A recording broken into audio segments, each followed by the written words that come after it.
Hello, you are the product, and a better you is a solution. Welcome to another episode of the People Productivity Channel, where we bring on really interesting guests that have real life stories, tips, and techniques to share with you so you can become a better you. Today, I have a very interesting guest on, Antarctic Mike Pierce. Mike actually has studied the Shackleton expedition in great detail. He's been to the Antarctic. If you're not familiar with the Ernest Shackleton expedition, just sit tight. This is one of the greatest leadership feats ever in the history of exploration. You'll be riveted. He's a really, really interesting guest that I met a number of years back and saw his presentation and said, one day I'm going to bring him on for an interview. So, Mike, you have quite a few accomplishments of your own, and why don't you introduce yourself? Well, thank you for having me. Yeah, my story, the genesis of my story and my fascination with Antarctica. I'm a headhunter by background. I spent Yep. 20 years doing that. And while I was on a business trip in Bakersfield, California in August of 2001, I ran into this expedition story by random chance. And the book was called Shackleton's Way. And it was in the business section of the store. And I thought to myself, what does this have to do with business? Yeah. So I picked it up. I spent maybe 10 minutes thumbing through the book, 10 minutes. And during that 10 minutes, I figured out why it was so magnetic. Yeah. Basically, what I learned in that 10 minutes was this. Ernest Shackleton in 1914 hires 27 people. And the goal is very simple. The 28 men are going to sail from England to Antarctica. And then a small group of the 28 are going to attempt to cross the entire continent, 1,800 miles on foot. Nobody's ever done it.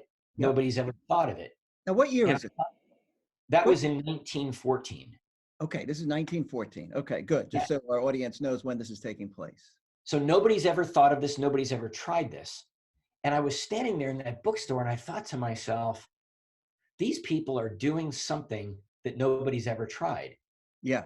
And I thought to myself, the character, the creativity, and the courage that it takes to do things nobody's ever done before is extraordinary. Well, let me ask you, how would Shackleton even attract a crew to do this? I can't imagine going out today and trying to find people to be willing to ultimately take that kind of risk, right? How do you do that? How did he do it?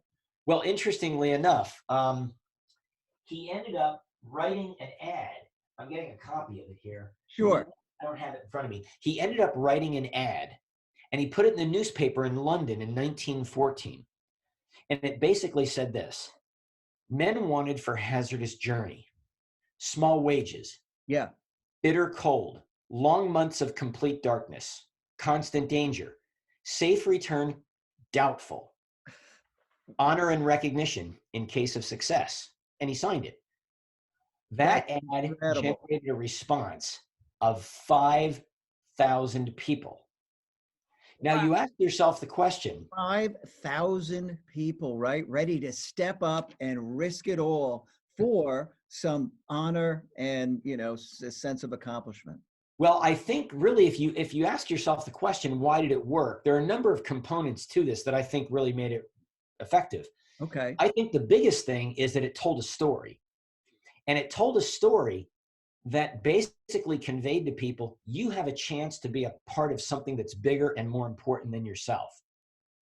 And in our world today, this is very appealing to people, especially younger people. Yeah. People today are looking to not just make a living, they're looking to make a difference. Because really good people know, if I go out every day and I make a difference, I'll make a living. A living is a byproduct of making a difference. Assuming that I do a good job and I accomplish things and we're in a legitimate business.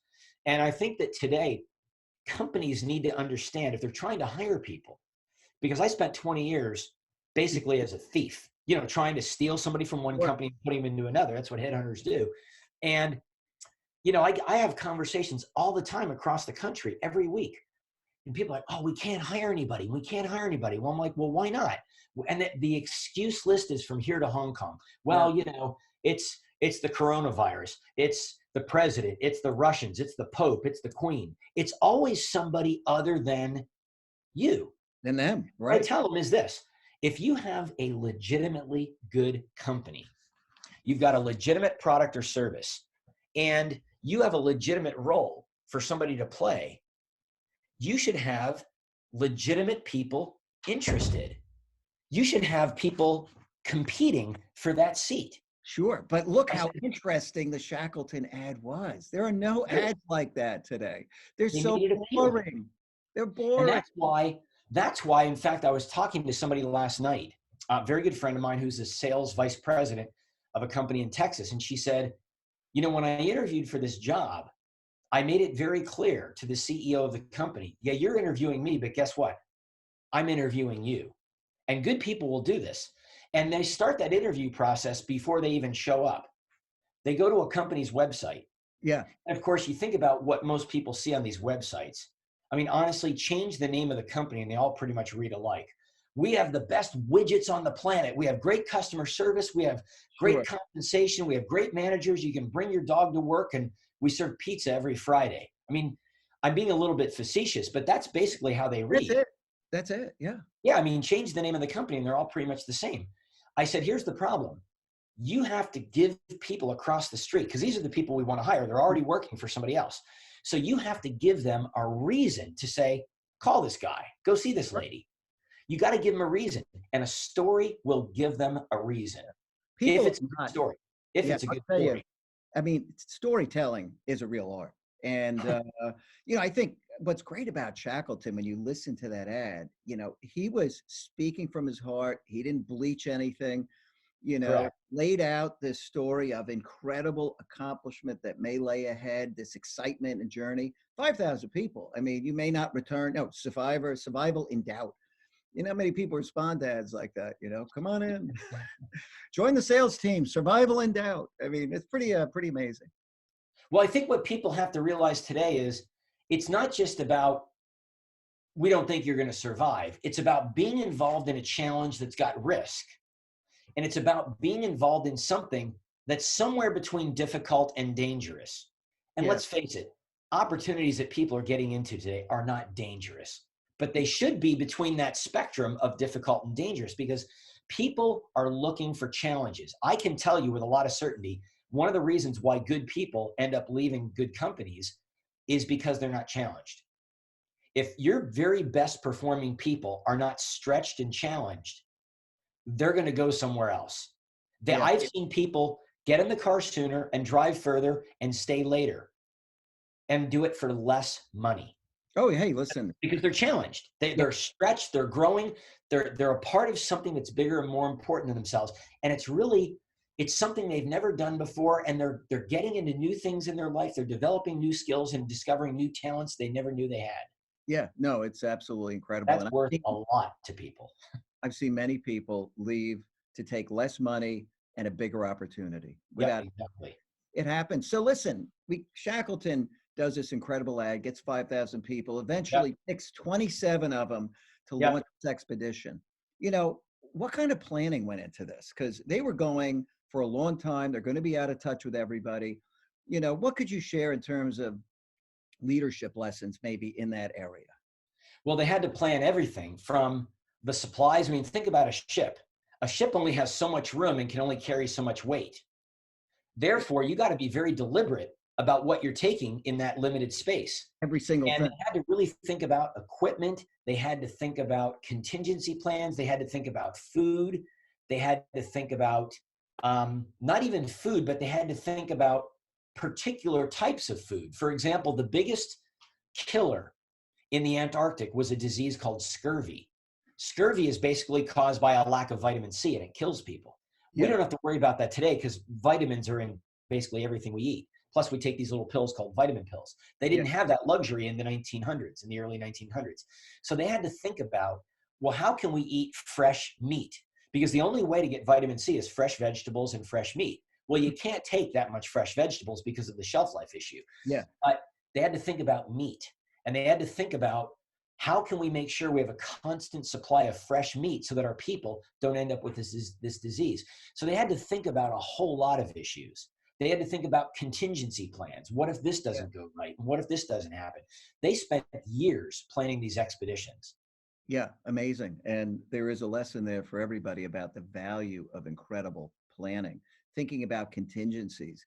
I'm sure they, talked about every eventuality that might happen and how they would overcome it and what materials, supplies, and other things they would need. Real And risk. I think about companies today, and like, let's say, for example, a company is going into the year 2020 and they have a goal, let's say, to do 15% more this year than they did last year. I'm just being hypothetical, right?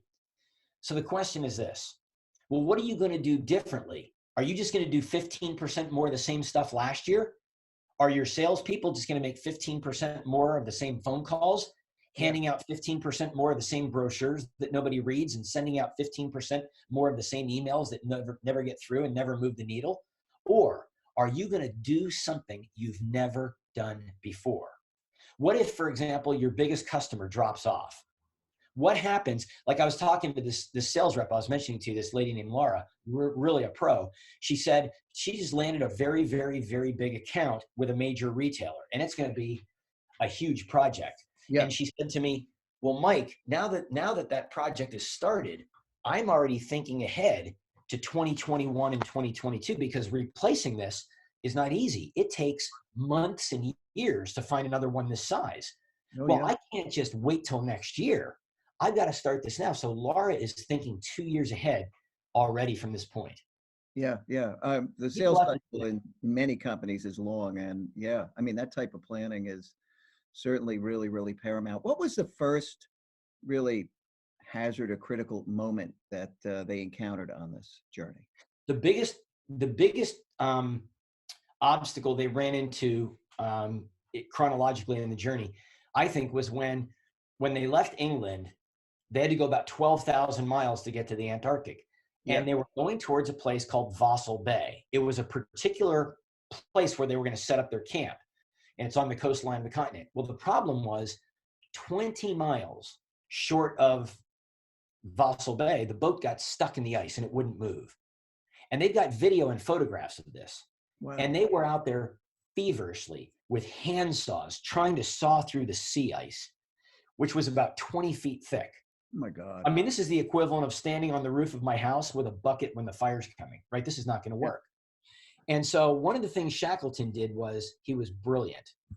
He basically let this continue. And then he looked at his guys and he said, put the saws down. We're going to play a game. And he organized a soccer game. And they've got this photograph of about 8 or 10 people playing soccer with the ship in the background of the photo completely stuck in the ice. Hmm. And what's amazing is Shackleton really understood, when there are factors beyond your control, let them go. Yeah. Shackleton taught us a very important lesson. You got to let things go. Let it go. If you don't have control over it, let it go. Hmm. And so many people today, in a world of control, in a world of data, in a world of all these things that we have that are tools and techniques and tips, and we got to be in control, we sometimes we clutch onto things we have no control over. And we're wasting our time and our efforts, because there's only so much time in a week, right? We all only have 168 hours. There's only so much room, mental hard drive space, good mental hard drive space, that we all have to operate with. Yeah. Why waste those things on things we have no control over? I mean, it's just beyond me. And Shackleton taught us a very important lesson. When you get into a circumstance where you totally don't have control, let it go. The circumstance is gonna ride itself out, and you can respond accordingly, but you can't control it. Let it go. Yeah. Which they did. Which What? they did. And so he ends up having this, I guess, famous now soccer game on the ice, which did not only took their mind off it, but I guess really raised morale as well, right? Got the guys having some fun, which is Oh, an sure. important part of any culture, because he obviously had built a great team culture here. Well, yeah. I mean, if you think about it, this activity was designed to address this threat: the fear, the hopelessness, the despair, all the things that are in the minds of the people, right? Yes. And it's no different than today. Most of the obstacles that people run into today are here, not Mm, out there. I that's mean, right. yes, there are legitimate obstacles out in front of us that we can't control, but a lot of the obstacles are right here. And we have a lot more control of these than Yeah. we do those. Well, and the science is very clear now that fun actually counterbalances stress. So Shackleton was incredibly intuitive about this stuff. He just Exactly. understood human complexity and was able to lead in a way that most people still can't do it. Yeah, he was sort of ahead of his time. It almost seemed like he had insight into things before we understood the insight. You know what I mean? Yeah, absolutely. So I guess, eventually they end up abandoning the ship, right? Yes, because it And got now they have a journey. Now they have another journey to undertake, right? And how cold is it at this point? well, it's cold. I mean, they were down there for 2 years. So they basically went through two winter seasons. Okay. And the winter down there is very cold. I mean, it'll get to points of 50, 60, 70 below zero, which is really, really much colder than I've seen. Yeah, yeah. So incredible. So he takes them on then an expedition, right, as a group. And how did he keep them together? How did he do it safely? They're out on the ice. I guess there's a lot of danger there, right? The ice isn't totally Oh, sure. frozen. It shifts, it moves. Um, he established a routine. There was a daily routine that they followed religiously Uh-huh. because I think Shackle knew people are creatures of habit. And Yes. therefore, I've got to get my people into a routine. And everything in the routine was designed for them to think about how are we continuing to move forward, no matter what. Yeah, fabulous. Actually, habit is one of the ways to really bring about change in any organization today. You create a new habit, and once again, way ahead of his time. We know the science of habit formation, and we know, in fact, that this works. So every day, I guess they got up a certain time, They did. go a certain distance, whatever the case may be, eat at certain times, take breaks at Correct. certain times. Correct. So he orchestrated all of that. That's And correct. how long did it take him to get to land? Well, when they ended up on land, they ended up, after that boat was crushed, they pulled 3 life rafts off the ship before it was crushed. Okay. And when they got a break in the water, they put the boats in the water because they had to get to land. And when they ended up on Elephant Island, that was the first time they had been on land in 497 days. Wow. That was the good news. The bad news was they couldn't stay because it's now April of 1916. They're in the southern hemisphere. Winter is imminent. So they had to leave. I mean, as quickly as they got onto land, Shackleton was already organizing and thinking about how are we going to get out of here because we can't stay.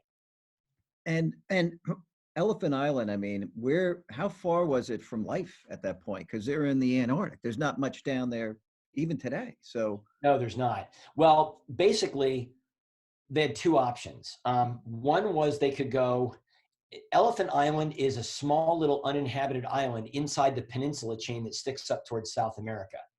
So mhm. the closest point of civilization actually was the tip of South America. The problem is all the direction of the wind and the current goes from west to east, and they can't go against it.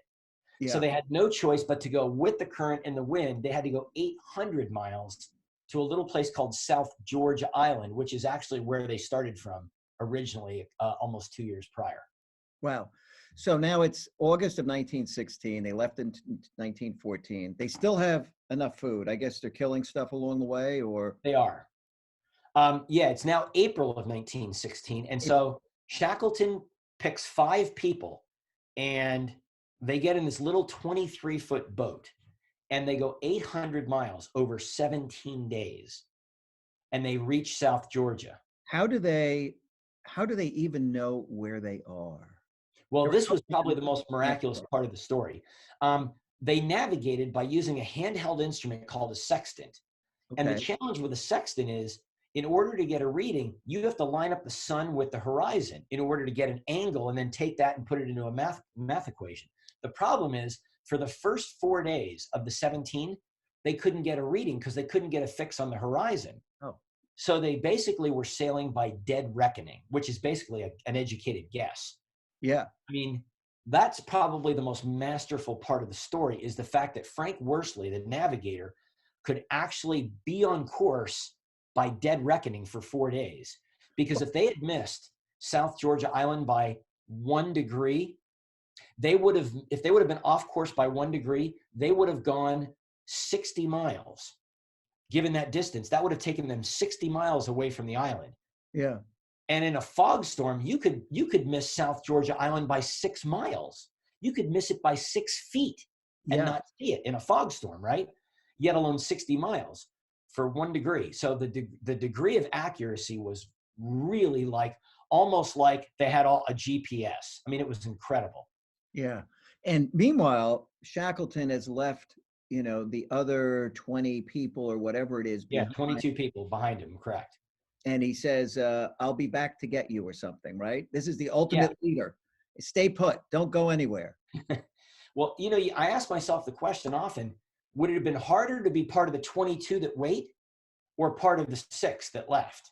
Yeah. For different challenges. I mean, what do you do if you're waiting on the island? You're waiting and you're waiting and you're waiting and you're asking yourself the question, well, how long is too long? How long's too long? And what are the odds that somebody could make that trip? Because, first of all, they're in a 23-foot boat and Correct. waves in the Antarctic. I mean, this is a very rough area, high winds, big waves, water, no doubt, crashing into the boat. How did they even stay afloat? I mean, I'm amazed at it. The roughest ocean on Earth, it's called the Southern Ocean. Put it into Yeah. YouTube, you'll see it. 50 and 100-foot waves are common down there. It's a miracle. It's a miracle that they didn't get flooded out or crushed. I mean, that Froze 17-day to death. and night trip, there's a whole book written just on the 17-day and night part of the story. Yeah, I believe it. I mean, There are just so many stories within the story. I mean, how they sealed the top of the boat, they used canvas. And then the sealant that they used along the side of the boat, they basically used paint and seal's blood as a sealant for the wow, canvas to keep the water. I mean, you talk about primitive, but of course, what innovation. choice did they have? Yeah, use the tools you have. They had to get very So, creative. and amazingly, he keeps somehow this team of 6 people together and alive. They don't freeze to death, Correct. right? And they land on this, what, South Georgia Island? Is that what you said it Yes, was? they make it to South Georgia 17 days and nights later. Okay. But the problem was they were on the wrong side of the island. Civilization was on the other side. Well, is Now, that civilization? no, that's like whaling stations and boats and people. Yes, that's civilization. Okay. And so they had to cross the island on foot to get there because they couldn't sail around. Because when they pulled into South Georgia, there was a very big storm and it destroyed the boat basically. The mast of the boat had broken. So the boat wasn't seaworthy because people say, well, why didn't they just sail around to the other side? They couldn't. Yeah. So My God. they had to cross the island. They got to the other side and then they sent a rescue crew back to go get the 22. What was And the journey across like? Because right now, they're tired, hungry, frozen. How many miles did they have to go? Do you happen to know? they had to go about 30 miles. 30 miles? And they had to cross 5,000-foot peaks on the interior of the island. Wow. And there's a whole story about what this was like. It basically took them 36 nonstop hours, and they've documented this, and you can read it. And it's very fascinating. You almost feel like you're back there for that 36 hours. Yeah, I got Because he's very open about the emotions and the struggles and the feelings. I mean, it's a very human experience when you read this. Yeah. I wonder, there's so much meaning in the fact that you've got to make it to save these other people, which drives you forward almost more than saving yourself, right? Because you have this commitment to the other people. Because look, to keep going and overcome that adversity in the cold, to go over 5,000 foot peak where, my God, it's ice. How are you even going up and down? I know. I mean, that's pretty incredible. And you, once again, don't lose anybody. Right. Which I think is the most amazing part of this story, that every leg of this incredibly hazardous journey and trip to keep everybody alive for that period of time. So anyway, they eventually gets to the whaling station. But I guess they just stayed awake the whole time for this 36 hours that they were Yeah, trekking. that was pretty much nonstop. Okay. At one point, funny part of the story, at one point, the 2 people he was with to do that crossing were just so beyond tired. Shackleton knew, I got to let him sleep. But I also know if we all fall asleep, we're done. So Shackleton stayed awake and he let the others sleep for 5 minutes. Yeah. And he woke them up and convinced them they had slept for an hour. I mean, Wow. You guys are still really tired. I get it. You need sleep, but you were out for an hour. We got to get going. yep, exactly. And so they made it. Yeah, yeah. So I mean, now when they get to another brilliant civilization, move. they have to go back 800 miles against the current and the wind in the height of the winter because it's now August of 1916. Now they're in a And bigger so, boat at this point, right? Because yeah, there's oh yeah, yeah, it's a much bigger boat. Yeah. And it's got an engine and all. It's a fishing boat. So basically, they sent a rescue crew back, and it took 4 attempts to get there because on 3 occasions, ice shut them out. So on the fourth attempt, they made it, and they found all 22 people on that island still alive. wow. Every single one of the 28 people lived through the whole 2-year ordeal. You know, that's incredible. Wonder how they were able to deal with the pressure of this whole thing. You know, the I people can't on the imagine. island, the people waiting, the everything. And they couldn't communicate and say, "Hey, we're going to be there. We made it." These people are sitting there going, "I wonder what happened." And then But what this do is they? not a world of satellite phones and text messages. This is a world of telegrams, right? Yeah. I mean, that's how messages got out. Yeah, I mean, just absolutely incredible. So, what other leadership lessons do you think come away from this? There's so many. I mean, ultimately, Oh, there's a one of the million. greatest. This is one of the greatest feats of the whole era of exploration. That somebody pulled this off, survived the dead reckoning. I mean, everything Yeah. gone wrong at any point. Yes. Uh, The list of lessons goes on and on and on. I mean, to me, the biggest lessons are around the issue of telling a story, the power of a story, the power of being a part of something that's bigger and more important than yourself. That's a big lesson for people Yeah. today. Um, I think the whole idea of letting go of things you have no control over, making hard decisions. They had to make some very difficult decisions individually and collectively along the way. They had to get rid of personal possessions. I mean, at one point, they had to get rid of the dogs. I mean, there were some really hard decisions these people had to make in order to survive. And it's easy for us to criticize this and critique it, but yet, until we're in that circumstance, how do we really know what decisions we would make, right? Oh yeah. I mean, I've had people criticize them and that was stupid and that was reckless and that was this, but yeah, but until you're in that circumstance yourself, you really don't know what you do. Well, let's just look at the actual decisions people did make, like the famous Scott expedition to the Antarctic, to the South Pole, where in fact they didn't make it. They died. Right. And that was a much less treacherous journey than what Shackleton Correct. That's ended up correct. undertaking. So a Well, lot of we could people, talk about the Scott Amundsen race to the South Pole for an hour. That's a whole different story in of itself because that's full of lessons. But yeah, you're right. well, Um, maybe we'll do another interview at some point I'll and be glad to. talk We about can that. dissect that one. That's a very interesting story. But I do think that Shackleton teaches us so much about being leaders in terms of how to really form a team and in terms of how to really get the people on the team to want to keep going no matter what. I mean, Yeah. Shackleton, and when you look at all the little details of the things he did on a Wednesday night and a Thursday morning, I mean, we've recovered all the journals. Shackleton himself wrote a book called South that was Okay. basically his version of the story. So there's plenty of documentation for us to almost put ourselves in the shoes of these people in 1914. And when you look at all the little things he did day in and day out, it became obvious that he really cared about his people and he treated them as people, not as employees, not Yeah. as crew members. And he got those people to really respond. And that's what people have to do today, right? Oh, Because if I lead a team of people, they have to want to be great. I can only like them, pay them, and threaten them so much. I mean, that'll take people so far. yeah. That's not going to make them world class. No, You have no. to want to do it. Yeah. Not at all. I mean, I think, your talks, and you do have, a series of these that you give, right? Yeah, I do a whole bunch of this stuff. You do so much stuff on the leadership side. Look, I think you have just a wealth of information on leadership and a lot of experience yourself. Maybe you could share with our audience where they can find out more about you.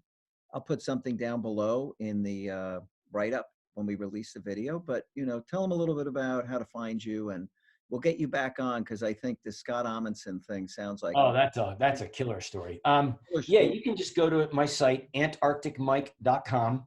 You can just Google me. Yeah. But if you go to antarcticmike.com, there's video content and blog content that I'm constantly refreshing and putting new lessons and stories in for people all around these topics. Yeah. And, when we were chatting right before I hit record, you told me you're doing your fourth book. So I most am. people haven't done one, you're doing your fourth. What are some of the books you've written? Because I think people will be interested. Well, I wrote a book called Leading at 90 Below Zero, which is basically the story we just talked about. I wrote a book called Selling at 90 Below Zero. That's the Scott Amundsen story. Yeah. Um, I wrote a book called The Penguin Principle. It's a fable about a group of penguins that get lost in a storm and they have to work together as a team instead of being a group to Hmm. figure out how to get back. And I'm writing a book now called Keep Conquering. And it's really about just the mindset and what you can do to keep moving forward through the most difficult circumstances in life. Yeah.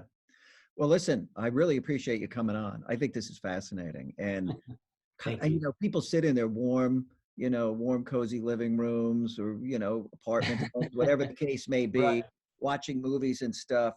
This is a little over 100 years ago that people were undertaking, expeditions like this, that whole era of exploration and the personality types and the risk. There's so many lessons to be learned from all of these things. I thank you for coming on and sharing this with the folks.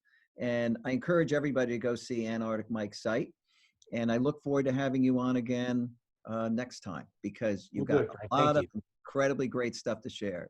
Mike, Thank thanks you. so much for coming on, buddy. You're Appreciate it. welcome. Thanks for having me. Yep, you're welcome.